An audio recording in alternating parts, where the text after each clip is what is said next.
고린도후서 3장 1절에서 18절의 말씀을 함께 받들겠습니다. 시작.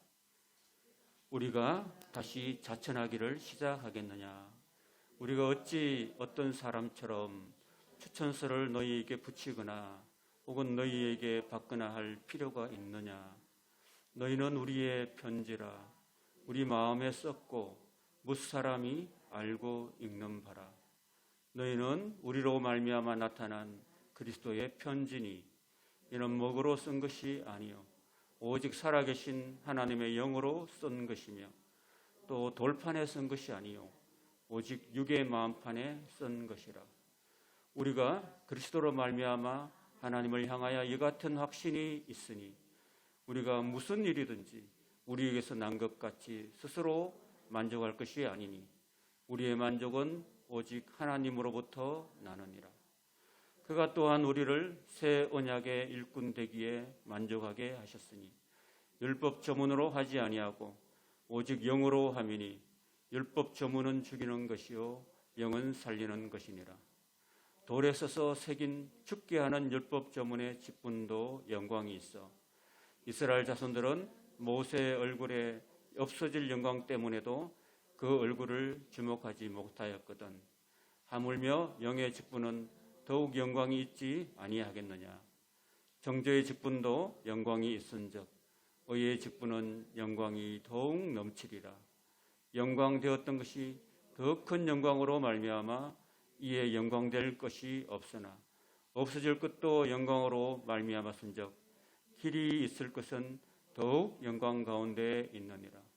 우리가 이 같은 소망이 있으므로 담대히 말하노니 우리는 모세가 이스라엘 자손들에게 장차 없어질 것의 결국을 주목하지 못하게 하려고 수건을 그 얼굴에 쓴 것 같이 아니하노라.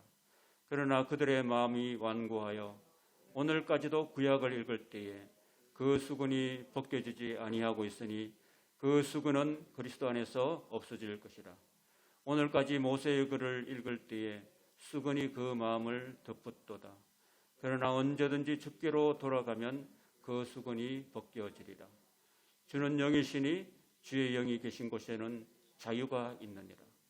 우리가 다 수건을 벗은 얼굴로 거울을 보는 것 같이 주의 영광을 보며 그와 같은 형상으로 변화하여 영광에서 영광으로 이르니 곧 주의 영으로 말미암음이니라.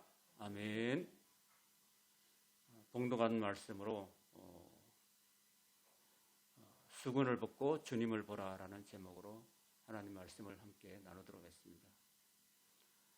오늘 본문 배경을 살펴보자면은 이 고린도 교회라는 것은 사도 바울 2차 전도여행을 하면서 그의 정성을 다하여서 심혈을 기울여서 1년 6개월 동안 하나님 말씀을 가르침으로 세워진 교회라고 할 수 있습니다. 바울은 순회 전도자였기 때문에 그 교회에 계속 정착할 수가 없었습니다. 그래서 바울이 그 고린도 교회를 세우고 떠나왔습니다. 떠나오고 교역자가 없는 상태에서 알렉산드리아에서 난 아볼로라는 그런 목회자가 거기 가서 복음을 또 전하게 되었고, 그런데 문제는 그 고린도 교회가 너무나 신앙이 어리다 보니까 막 사분오율되고 또 교회 안에서 여러 가지 성도들 간의 문제가 생기고 또 여러 가지 각종 은사의 문제가 생기고 많은 어려움이 있었기 때문에 이 아볼로 목사님이 도저히 견디기 힘들어서 사임을 하고 바울이 있는 에베소로 오게 되었습니다. 희한하게도 교회가 비었다는 소식을 이 사탄이 마귀가 잘 알고 거기 이제 마귀 일꾼을 이제 보내는 거예요. 여러분, 우리가 틈만 나면 우리가 일생 살면서 우리가 헛짓만 보이면은 이 마귀는 우는 사자같이 우리한테 들어와가지고 우리를 삼키려고 또 하나님의 교회를 어지럽히고 혼란시키고 잘못된 길로 끌고 가가지고 애를 쓰고 있습니다. 예수님을 십자가에 못 박아 죽였던 유대교 종교 지도자들이 그 고린도 교회, 여러분 예루살렘에서 고린도까지 그 거리가 어디입니까?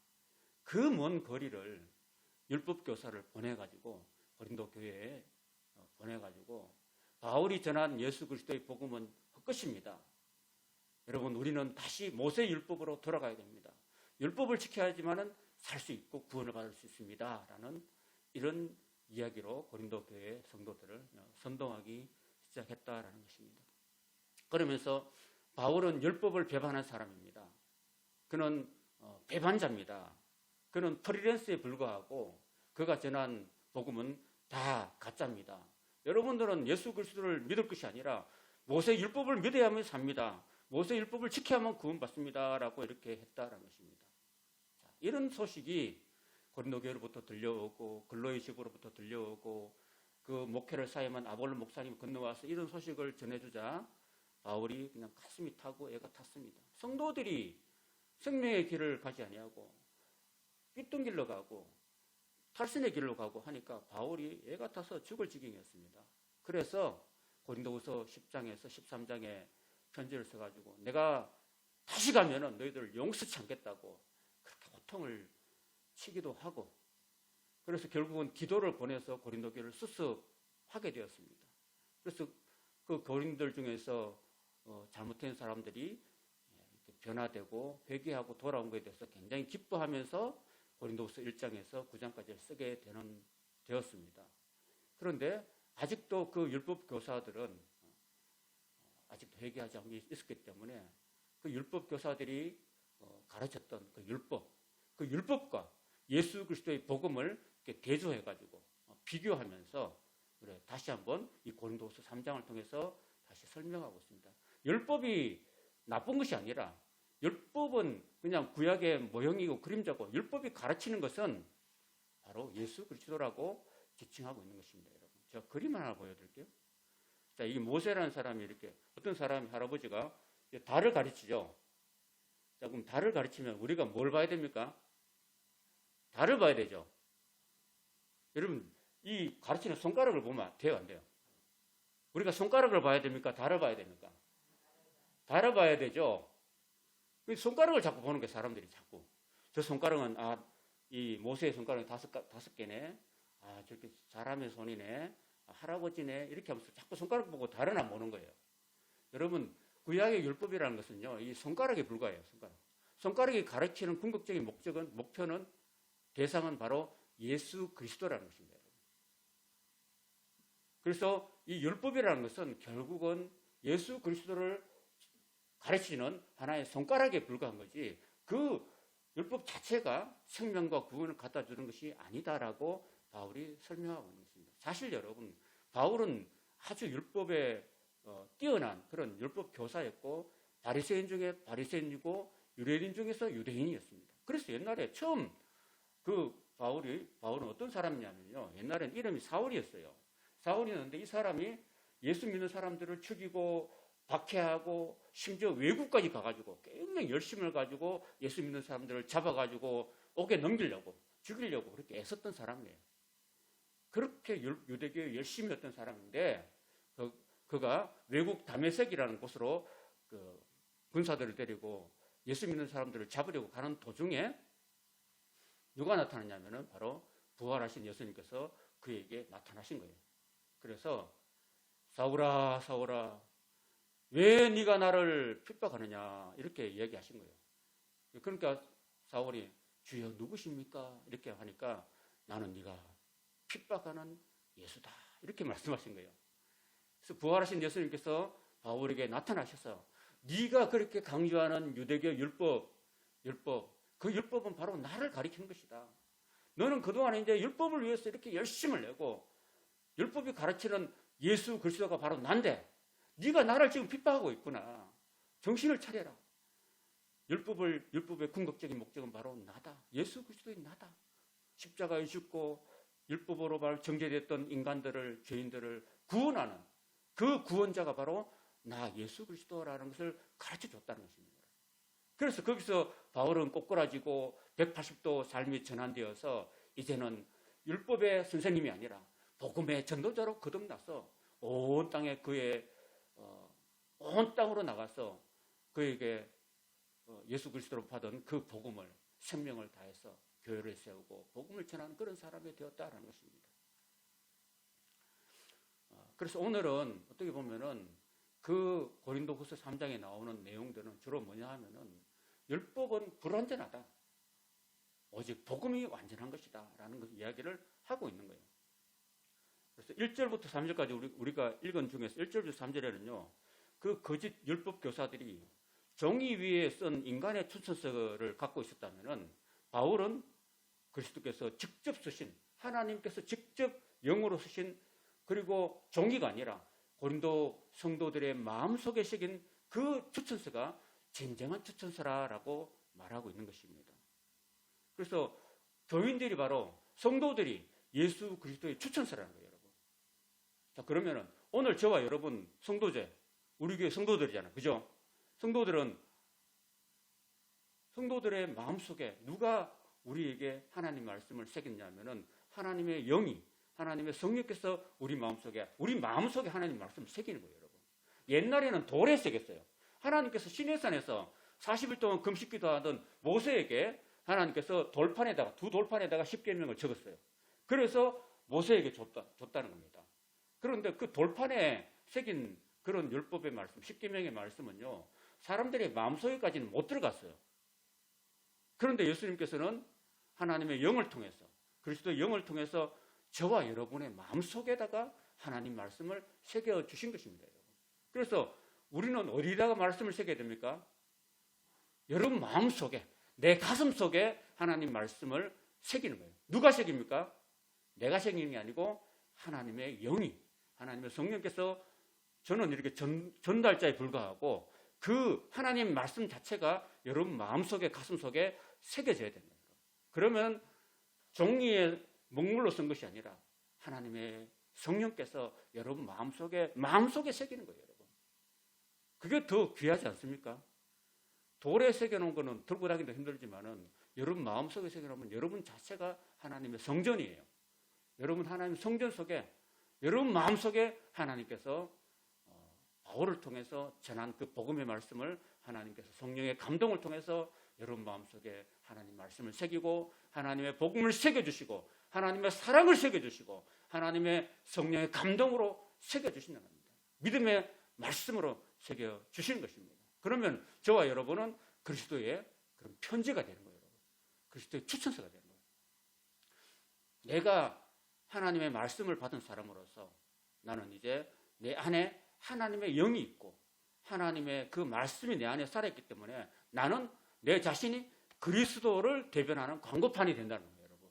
한번 따라해볼까? 나는 예수 그리스도의 광고판이다. 자, 광고판은 막 글씨를 막 나오잖아요, 그죠? 막 삼성, LG 막 나오잖아요. 그러면 나를 통해서는 바로 예수 그리스도가 나타나야 되는 거예요. 나라는 인간 자체가 바로 예수 그리스도를 나타나는 광고판이라는 겁니다. 그러면은 나의 말과 나의 생각과 나의 행동이 세상 사람들에게 예수 그리스도를 나타내는 그런 광고판이 된다는 겁니다. 내가 만약에 예수 그리스도를 마음에 모시고 하나님의 말씀을 내 마음에 새긴 사람으로서, 광고판으로서 내가 나가서 말하는 것이 예수님을 닮아가고 사는 것이 예수님을 닮아가고 행동하는 것이 예수님을 닮아갈 때 세상 사람들이 나를 보고서, 저와 여러분들을 보고서, 야, 저 사람 속에서 예수님의 향기가 나는구나, 예수님의 편지가 드러나는구나, 예수님의 그 모습이 나타나는구나, 야, 저 사람 보면 예수님이야, 저 사람 보면 예수님의 모습이 나타나, 이렇게 되는 광고판이 되는 겁니다. 저와 여러분은 바로 예수 그리스도의 그런 편지라고 추천서라고 할 수 있는 것입니다. 그러면 저와 여러분 어떻게 살아야 됩니까? 함부로 살아야 됩니까?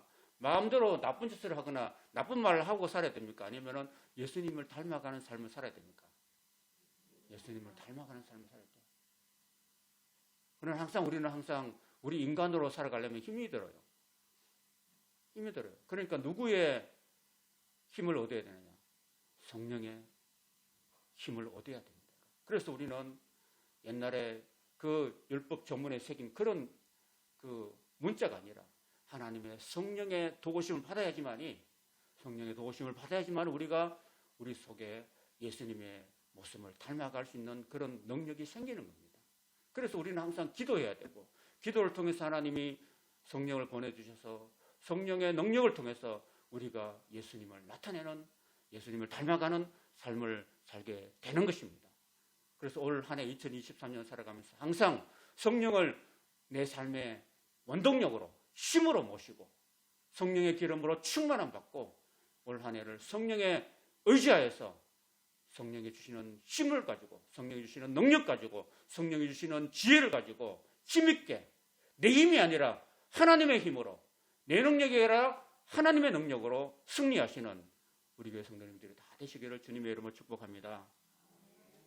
4절에서 11절에는 이렇게 말씀하십니다. 고린도 성도들이 바울의 추천서가 된 것은 바울의 업적이 아니다는 겁니다. 바울의 업적이 아닌 거예요. 오직 하나님께서 그렇게 하신 일이라는 것입니다. 그래서 바울은요, 우리를 만족해 한 것은 우리 자신에게서 나온 게 아니라 바로 하나님이 주신 것이라고 이야기하고 있습니다. 여러분.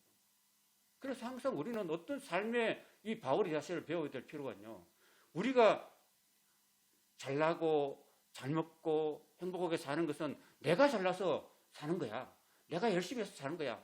그렇게 생각할 수도 있지만은 그것보다는 내가 이렇게 오늘 내가 건강하고 오늘 내가 가족이 있고 오늘 내가 예배를 드릴 수 있고 오늘 내가 믿음을 가지고 살고 오늘 내 옆에 사랑하는 사람이 있고 그런 것들이 내가 잘나서 그런 게 아니다. 하나님이 나한테 주신 은혜 때문에 하나님이 나한테 주셨기 때문에 내가 그런 것이다.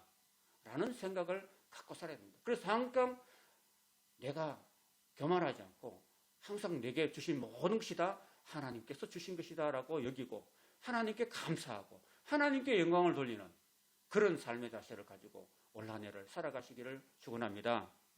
네. 여러분 그 세계적으로 가장 유명한 소설 중에 여러분 읽었는지 모르겠지만 톰 아저씨의 오두막집이라는 그 여러분 책이 있죠. 혹시 옛날에 만화 영화로도 막 나오고 그랬거든요. 톰 아저씨의 오두막집, 엉클 톰스 캐빈이라고 있는데 그런 게 보면요, 그 소설을 지은 분이 여자분이에요.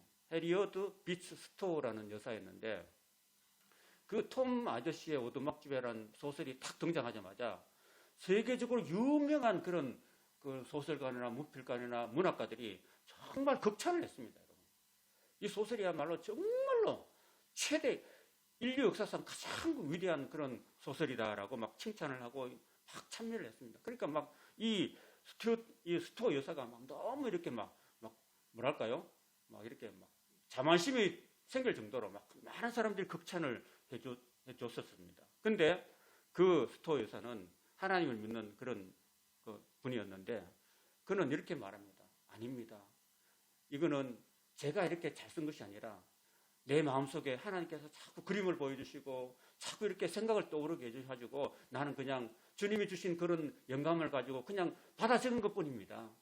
하나님이 나한테 그런 지혜를 주셔가지고 그런 영감을 주셔가지고 제가 이렇게 글을 쓴 거지 내가 잘라서 쓴 건 아닙니다. 나는 하나님이 주셨기 때문에 나는 적었을 뿐입니다. 라고 하면서 자신이 아니라 주님께 영광을 돌렸다는 것입니다. 여러분. 이런 자세가 오늘 우리에게 필요합니다. 여러분. 저와 여러분이 하루하루 살면서 크고 작은 모든 일에 있어서 내가 열심히 공부할 수 있는 것도 하나님이 주셨기 때문에 공부할 수 있고 내가 오늘 열심히 일할 수 있는 것도 하나님이 열심을 나한테 주셨기 때문에 할 수 있는 거고 내가 건강하게 살아가는 것도 하나님이 내게 건강을 주셨기 때문에 할 수 있는 것이고 모든 것이 다 하나님의 은혜인 줄로 믿습니다. 그래서 우리가 잘난 척할 거 없어요. 여러분. 여러분들에게 하나님이 믿음을 주셨기 때문에 여러분이 나와서 앉아서 이렇게 예배를 드리는 거고요. 세상 사람들은 믿음을 안 주셨기 때문에 하나님이 안 주셨기 때문에 안 나오는 거예요. 여러분. 그 사람들이 악해서 안 나온 게 아니라 하나님이 그 사람들에게 예수님을 아는 그런 마음을 믿음을 안 주셨기 때문에 안 나오는 거예요. 그래서 우리는 어떻게 해야 됩니까? 그 사람들에게도 하나님께서 믿음을 달라고 우리가 기도해줘요. 대신 기도해줘요. 우리 자녀손들을 위해서도 아직도 하나님을 알지 못하고 있으면 하나님 그 사람들에게 믿음을 주십시오. 하나님 그 사람들에게 마음을 열어주셔서 예수 그리스도를 영접할 수 있는 구원을 깨달을 수 있는 그런 은혜를 베풀어 주십시오라고 우리가 매달려서 기도하고 또 기도해야 됩니다. 기도해야지만 하나님이 주시는 거예요. 올 한 해는 그런 기도하면서 또 감사하면서 사시고 또 하나님께 영광 돌리는 우리의 삶이 되기를 바랍니다. 그 다음에 바울은 율법과 복음에 대해서 이렇게 또 설명합니다. 여러분, 밤에는 옛날에는 캄캄하죠. 옛날에는 캄캄하니까 지금이야 이렇게 밝은 전등불이 있지만 옛날에는 캄캄해가지고 그냥 호롱불 켜고 등불 끄고 그렇게 살았잖아요. 그죠? 그러니까 여러분 밤에는 등불 끄고 희미하잖아요. 예? 달빛도 희미하고 등불도 희미하고 그런 희미한 가운데서 호릿하게 살았잖아요. 등불이. 그런데 아침에 해가 탁 떠오르고 그 밝은 태양이 온 누리를 비추면은 등불은 필요했어요, 없어요? 필요가 없는 거죠, 그죠?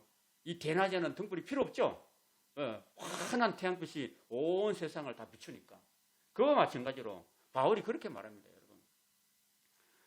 해가 뜨면은 등불이 필요 없듯이 그 영원히 사라지지 않는 예수 그리스도의 영광의 복음이 옴으로써 예수님이 옴으로써 구약의 그 모세 율법은 마치 사라질 등불과 같다니까 이제 예수님이 오셨기 때문에 구약의 모세 율법은 이제는 사라지는 등불에 불과하다.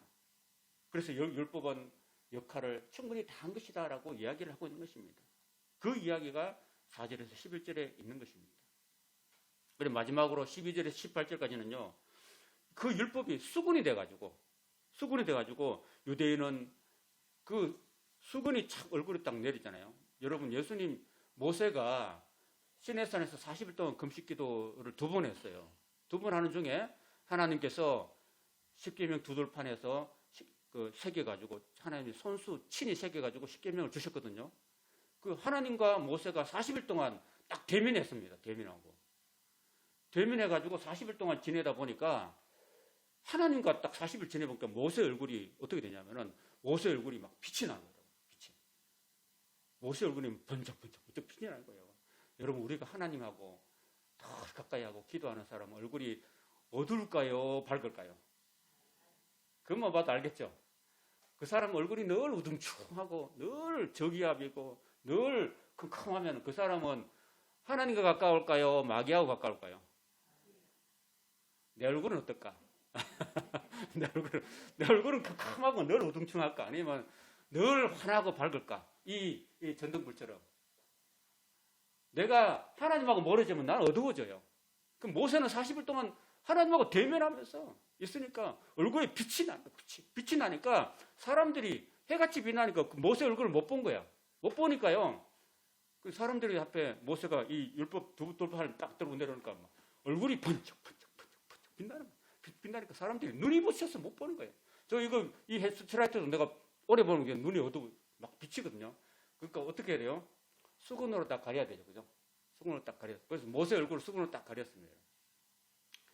근데 그 수건이 이제 그거는 모세 얼굴에 있는 그 빛이요. 얼마 안 갔어요. 사실은. 산에서 내려와 가지고 얼마 안 갔어요. 한 하루 이틀 가다가 얼굴에 그 빛이 다 사라졌습니다.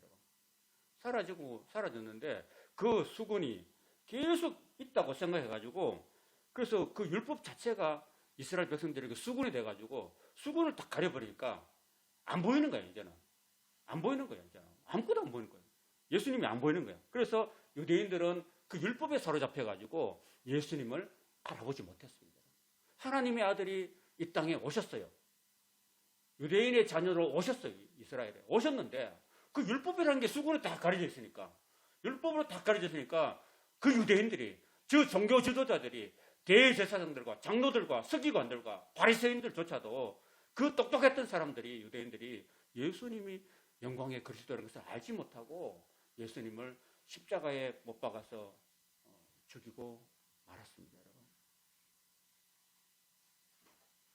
바울도 그랬어요. 바울도 그 율법에 딱 사로잡혀 있었는데 그 율법 때문에 예수님을 알지 못하고 스데반 집사님을 죽이는데 가편투표도 하고 막 그랬다는 거예요. 그러니까 우리 마음속에 그 수건이 가려져 있어가지고 있다면은 예수님을 알지 못하게 되는 거예요. 지금까지도 유대인들은 예수님을 메시아로 인정하지 않고 있습니다. 지금도 이스라엘에 가면은 예수님을 잉태했던 유대인들이 이스라엘 백성들이 아직도 예수님을 인정하지 않고 그 율법의 수군이 아직도 가려져 있다고 지금 이 12절에서 18절에 말씀하고 있습니다. 바울 자신도 그렇게 됐는데 그래서 바울이 예수님을 만남으로써 얼굴에 수건들이 가려지고 결국은 예수 그리스도의 복음을 알게 되었다는 것입니다. 여기 성경 한번 찾아서 같이 읽도록 하겠습니다.